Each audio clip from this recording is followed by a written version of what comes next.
मैं दाऊद बोल रहा हूं। 9 बजे के बुलेटिन की शुरुआत इसी सनसनीखेज खबर से। जी हां, दाऊद इब्राहिम ने खुद फोन किया है। 21 साल पहले वो अंतिम बार दुनिया के सामने आया था। उसकी बात हमने 21 साल पहले सुनी थी। उसने 1994 के मुंबई बम धमाकों में अपनी बेगुनाही का दावा किया था। आज 21 साल बाद वो एक बार फिर अज्ञातवास से निकला है। गुजरात के एक पत्रकार का ये दावा है और उसने ये कहा है कि दाऊद इब्राहिम ने खुद उसे फोन किया, भारत वापसी, गुनाहों की लिस्ट, अपने दोस्त दुश्मन सबके बारे में उससे बात की। उसने अपने हिंदुस्तानी कर्जदार का नाम तक लिया जिसे उसने कभी 1000 करोड़ रुपए दिए थे। पूरी दुनिया जानती है कि दाऊद कातिल है, अपराधी है, लेकिन वो खुद को बिजनेसमैन बताता है। हम बता दें कि अब जो आवाज सुनने आप जा रहे हैं वो दाऊद की है या नहीं, इस बात की पुष्टि IBN 7 नहीं कर सकता। हम ये आवाज आपको सुना रहे हैं क्योंकि दाऊद के बारे में हर छोटी बड़ी जानकारी आप तक पहुंचना जरूरी है। यह आवाज दाऊद की है या नहीं, इसकी जांच की जा रही है। आप दाऊद इब्राहिम जी ही बोल रहे हो? यहाँ कोई शक?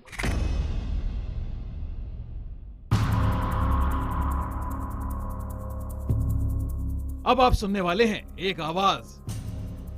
गुजरात के एक पत्रकार का दावा है कि यह आवाज भारत के मोस्ट वांटेड मुजरिम, अंडरवर्ल्ड डॉन दाऊद इब्राहिम की है कि 21 साल से भी ज्यादा वक्त बाद दाऊद ने किसी को इंटरव्यू दिया है।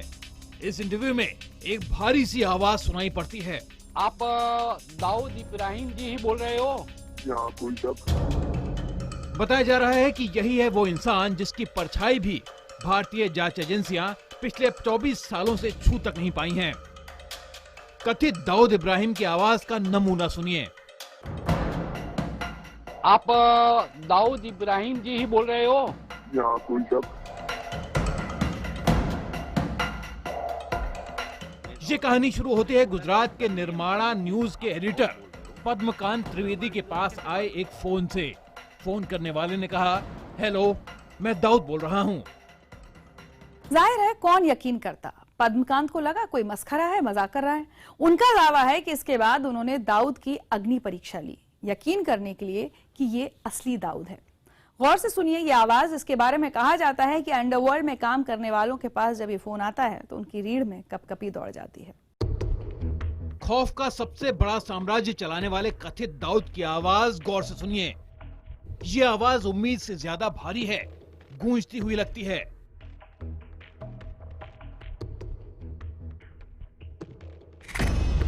पत्रकार पद्मकांत त्रिवेदी बोल रहा हूँ। नमस्कार जी, पत्रकार महोदय, मैं बहुत इज्जत करता हूँ पत्रकार की। आप दाऊद इब्राहिम जी ही बोल रहे हो? यहाँ कोई शक? आपने लास्ट में कौन से पत्रकार से इंटरव्यू आपने दिया था, वो नाम आप बता सकेगा? क्योंकि मैं भरोसा कर दूं अगर, मगर हमारे व्यूअर्स कैसे भरोसा कर पाएंगे कि आप खुद बोल रहे हो? लास्ट टाइम काफी साल पहले मैंने एक इंटरव्यू दिया था इंडिया टुडे को। आपकी बात मानते हैं? आई थिंक शीला भट्ट से भी आपने इंटरव्यू दिया था। एक्चुअली तभी मैंने कोई रिकॉर्डेड इंटरव्यू नहीं दिया था, तभी वो चेंज हो गया। अच्छा, अभी रमजान का महीना चल रहा है और मैं ये भरोसा करूंगा कि आप रमजान महीने में जो भी बोलेंगे, मेरे साथ जो भी बातचीत करेंगे, आप सच्चाई ही बताएंगे। ये मुझे गोली खाने का डर नहीं है, पार्टी करने का डर नहीं है। अगर होता तो मैं आपसे बात ही नहीं करता। थोड़ी बहुत इंटरनेशनल क्रिमिनल नहीं है, थोड़ी बहुत तो इज्जत रखो। सुना आपने, खुद को दाऊद बताने वाला ये इंसान खुद को फांसी से ना डरने वाला बता रहा है। ये बात दीगर है कि दाऊद को करीब से जानने समझने वाले तमाम लोग आज तक यही कहते रहे हैं कि दाऊद ने भारत आने के लिए जो 4 शर्तें रखी थी उसमें एक शर्त यह भी थी कि उसे फांसी ना दी जाए। बहरहाल कथित दाऊद आखिर कहां है, कहां है उसका बिल, पाकिस्तान में या पाक के कराची में?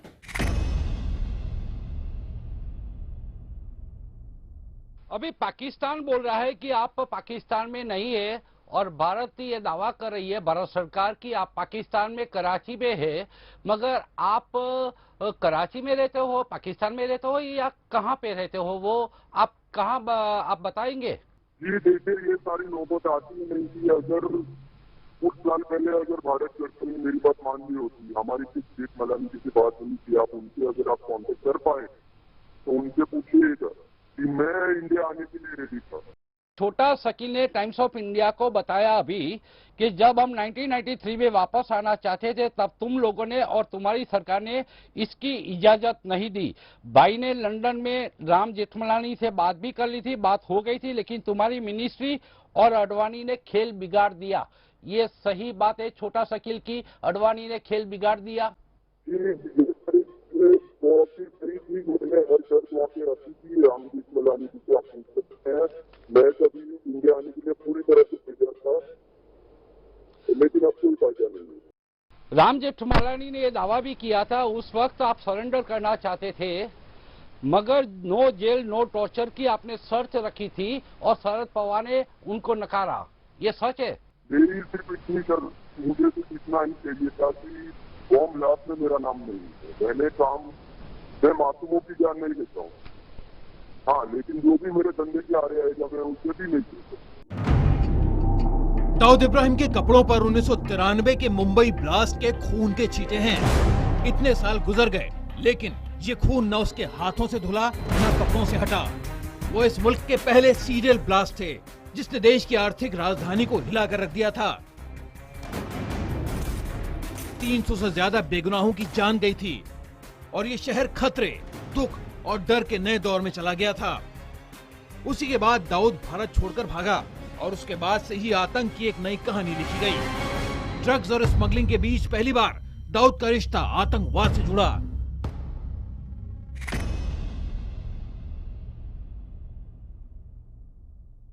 मगर अमेरिका भी मानता है कि अलकायदा जैसे टेररिस्ट ग्रुप से आपकी लिंक है। यूनाइटेड स्टेट ने 2003 में आपको ग्लोबल टेररिस्ट करार दिया है, तो अमेरिका भी ये आपसे अन्याय कर रहा है, ये आपका कहना है? जी, मैं सिर्फ बिजनेसमैन हूँ, बिजनेस करना जानता हूँ, और इसके अलावा मुझे कौन आतंकवादी है, कौन क्या है, वो मुझे कुछ लेना देना नहीं है। पत्रकार वेद प्रताप वैदिक हाफिज सईद से मिले थे, क्या आपको मिलने की कोशिश की थी? मैं देखिए आपसे कुछ इतना डिटेल में बात नहीं करना चाहता हूँ कि कौन मुझसे मिला था, कौन मुझसे नहीं मिला था, किसने मुझसे मिलने की कोशिश की थी। मैं सिर्फ ये बातें आपको क्लियर करना चाहता हूँ। मैं सिर्फ एक बिजनेसमैन हूँ, मैं धंधा करना जानता हूँ। कुछ बातें बीतते वक्त के साथ भी नहीं बदलती। कथित दाऊद इब्राहिम आज भी खुद को बिजनेसमैन करार दे रहा है और 1994 में इंडिया टुडे की रिपोर्टर शीला भट्ट को दिए गए अपने आखिरी इंटरव्यू में भी वो खुद को पाक साफ ही बता रहा था।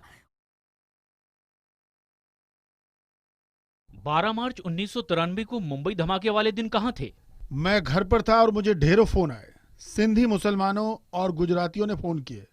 मैं हैरान था, लेकिन जब कार बरामद कर ली गई तब मुझे लगा कि चलो सबूत मिल गए हैं और अब डरने की कोई जरूरत नहीं। मुझे लगा अब सच सामने आ जाएगा, लेकिन अचानक दाऊद टकलू नाम के एक आदमी ने पूछताछ में मेरा नाम ले लिया। उस वक्त तक अखबार मुंबई पुलिस के चीफ समारा से मेरे रोल पर पूछताछ कर रहे थे। बस एक आदमी ने मेरा नाम कह लिया, मेरी छवि पर बट्टा लग गया। तो अभी अभी आप जो आवाज सुन रहे थे दाऊद इब्राहिम की है या नहीं, इसके बारे में कई सवाल उठाए जा रहे हैं। कुछ लोग ये भी कह रहे हैं कि दाऊद इब्राहिम का जो बोलने का तरीका है, उसकी जो शैली है वो कुछ अलग है और इसीलिए जो अभी आप आवाज सुन रहे थे वो दाऊद इब्राहिम की नहीं है। लेकिन एजेंसियां अभी इसका सैंपल ले चुकी हैं और पहले वाला सैंपल उनके पास है। इन दोनों को अब मैच किया जाएगा। दाऊद इब्राहिम का कथित इंटरव्यू करने वाले पत्रकार पद्मकांत त्रिवेदी गुजराती न्यूज चैनल के संपादक हैं। उनका दावा है कि जिस शख्स से उन्होंने फोन पर बात की उन्हें कोई शक नहीं कि वो दाऊद है, और उसका कारण यह है कि उन्होंने दाऊद की हकीकत परखने के लिए पहले कई ऐसे सवाल पूछे जिनका जवाब सिर्फ दाऊद दे सकता था, और इन जवाबों से संतुष्ट होने के बाद ही दाऊद का ये इंटरव्यू उन्होंने रिकॉर्ड किया। मैं दाऊद बोल रहा हूँ, तो मैंने बोला कि अगर मैं मान लूँ कि आप दाऊद बोल रहे हो, मगर हमारे व्यूअर्स कैसे मानेंगे, तो क्या प्रमाण चाहिए? तो रेफरेंस मैंने एक पूछा, मैंने क्रॉस चेकिंग के लिए कि लास्ट में आपने कौन से पत्रकार को, किस पत्रकार को आपने इंटरव्यू दिया था? तो उन्होंने बोला 24 साल पहले इंडिया टुडे को इंटरव्यू दिया था। दाऊद इब्राहिम के इंटरव्यू के बाद कई नेताओं ने अपनी प्रतिक्रिया व्यक्त की है। बीजेपी नेता सुब्रमण्यम स्वामी का कहना है कि सरकार को दाऊद को पकड़ने की रणनीति पर काम करना चाहिए। वहीं शिवसेना के नेता संजय राउत का कहना है कि जैसे अमेरिका ने पाकिस्तान में घुसकर ओसामा बिन लादेन को मारा था, वैसे ही दाऊद को भी मारा जाना चाहिए। कांग्रेस का कहना है कि दाऊद को वापस लाने की सरकार की इच्छा शक्ति है ही नहीं। आपकी पॉलिटिकल विल पावर है तो जैसे लादेन को खत्म कर दिया अमेरिका ने अपने दुश्मन को, उस तरह से अगर आप कर सकते हो तो बात करो दाऊद की, नहीं तो भूल जाओ। ये जो सवाल है ये तो सारा देश पूछ रहा है कि दाऊद को पकड़ने के लिए क्या कर रहे हैं, और वैसे भी एक संकेत मिला था इलेक्शन के काल में कि वो किया जाएगा। तो अब हमें कदम उठाना चाहिए और इसके लिए सरकार पर ही हमें छोड़ना है। ये ख्याली पुलाव की, लप्पेबाजी की, लफबाजी की सरकार है, तो इसलिए शिवसेना को ये मालूम है कि इनमें कोई राजनीतिक इच्छा शक्ति है ही नहीं। ये दाऊद तो छोड़ो, कोई सी छोटे मोटे क्रिमिनल को भी, छोटे मोटे किसी आरोपी को भी वापस नहीं लेके आ सकती। तो अलग अलग प्रतिक्रियाएं सामने आती जा रही हैं, राजनीतिक दलों की प्रतिक्रिया है, लेकिन अब इंतजार रहेगा कि एजेंसियां क्या कहती हैं। जब दाऊद इब्राहिम से कई तरह के सवाल पूछे गए, कथित दाऊद की आवाज ने जाहिर है हड़कंप तो मचा दिया है। दिलचस्प बात यह है कि उस दाऊद ने खुद को एक बिजनेसमैन बताया है और यह भी कहा है कि वो सियासतदानों से दूरी बनाए रखना पसंद करता है। फिर किया इस कथित दाऊद ने एक बड़ा खुलासा।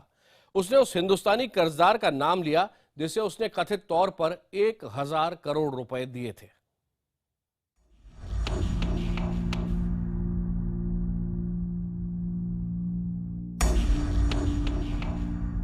दाऊद इब्राहिम की आवाज क्या वाकई असली दाऊद इब्राहिम की ही आवाज है?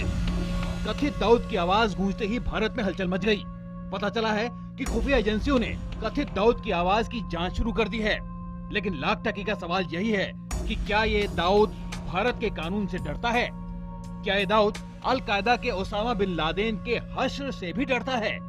क्या इस दाऊद की कभी घर वापसी होगी?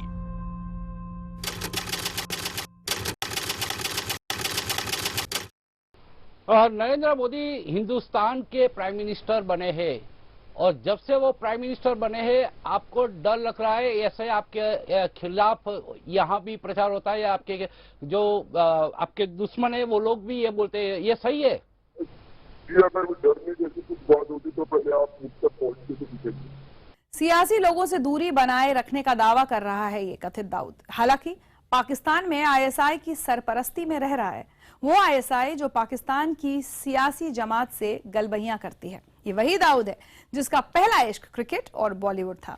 कथित दाऊद के बयान में भी ये इश्क झलका। साथ ही इस दाऊद के हिंदुस्तानी कर्जदार के नाम का खुलासा भी हुआ, वो इंसान जिसे कथित तौर पर इस दाऊद ने 1000 करोड़ का कर्ज दिया था।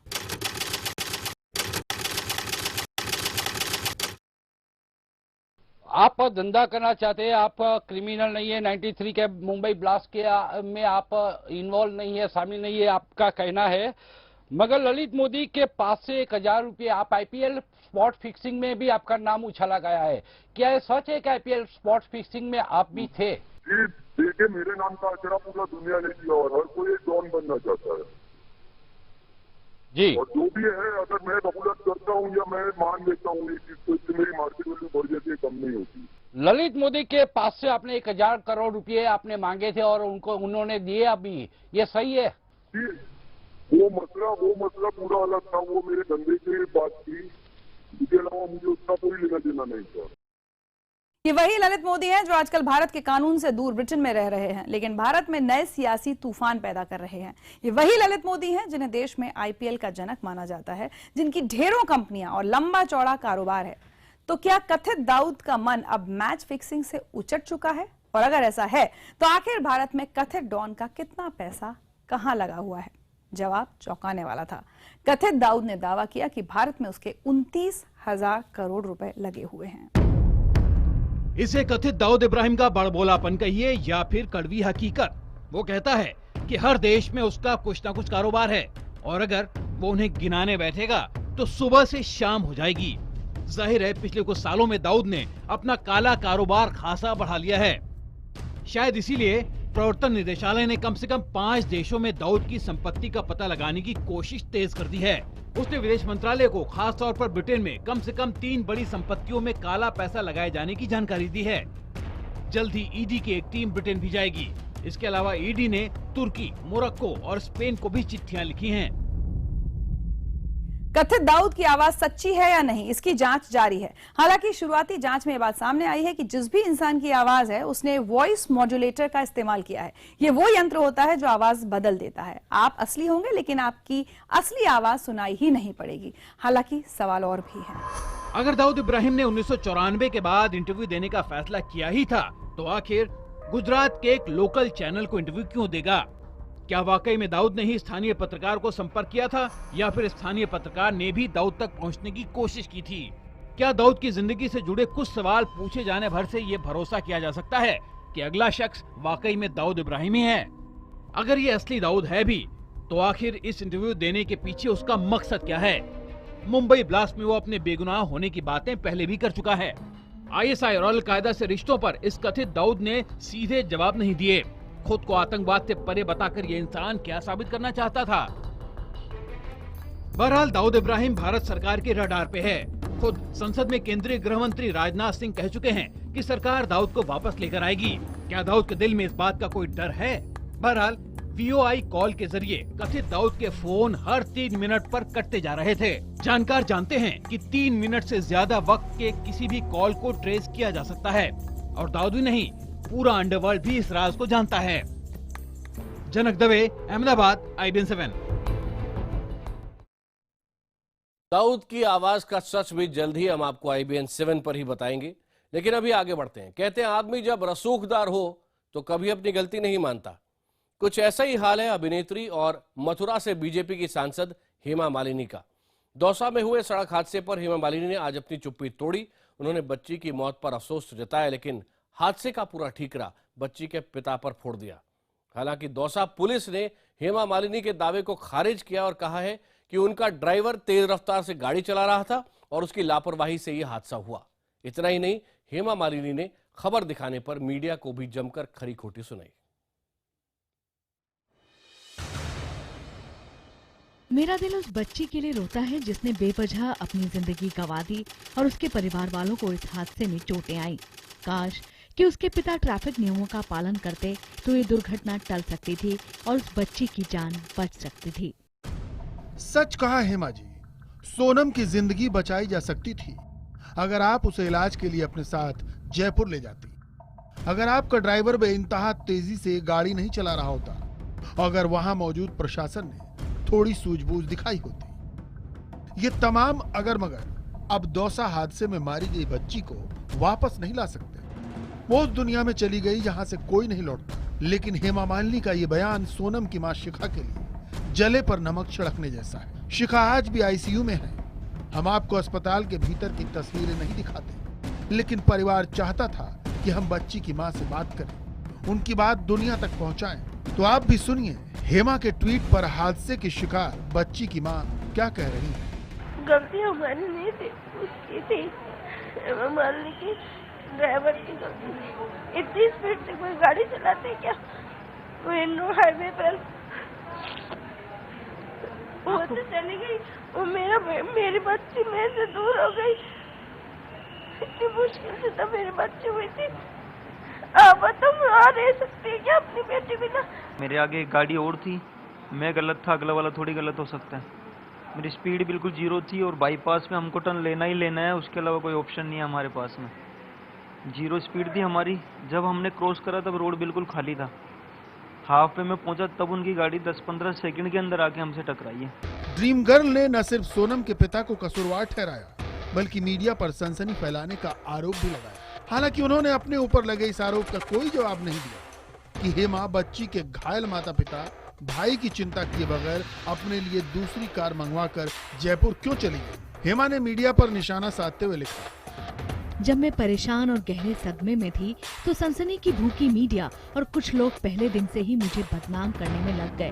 विश्वास नहीं होता कि वो दरअसल मानवता के सबसे निचले स्तर पर गिर गए। मैं सिर्फ उनसे इतना ही कहूंगी कि आपको शर्म आनी चाहिए और भगवान आपका भला करे।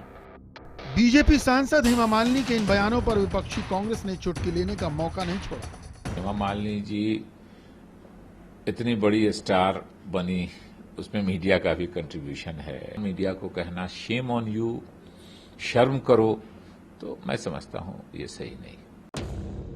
हम आपको याद करा दें कि बीते गुरुवार को जयपुर जाते हुए राजस्थान के दौसा में सड़क हादसे में हेमा मालिनी घायल हो गई। उनकी मर्सिडीज सामने से आ रही एक ऑल्टो कार से टकरा गई थी। ऑल्टो में सवार 4 साल की बच्ची की मौत हो गई और उसके माता पिता, भाई और एक दूसरे रिश्तेदार घायल हो गए। हेमा भी घायल हुई थी। उन्हें जयपुर के फोर्टिस अस्पताल ले जाया, जहां उनकी प्लास्टिक सर्जरी भी की गई, लेकिन जख्मी परिवार को दौसा सिविल अस्पताल ले जाया। पुलिस ने हेमा के ड्राइवर को गिरफ्तार किया था, जिसे कुछ ही घंटे के भीतर जमानत भी मिल गई। भवानी सिंह के साथ ब्यूरो रिपोर्ट, IBN 7।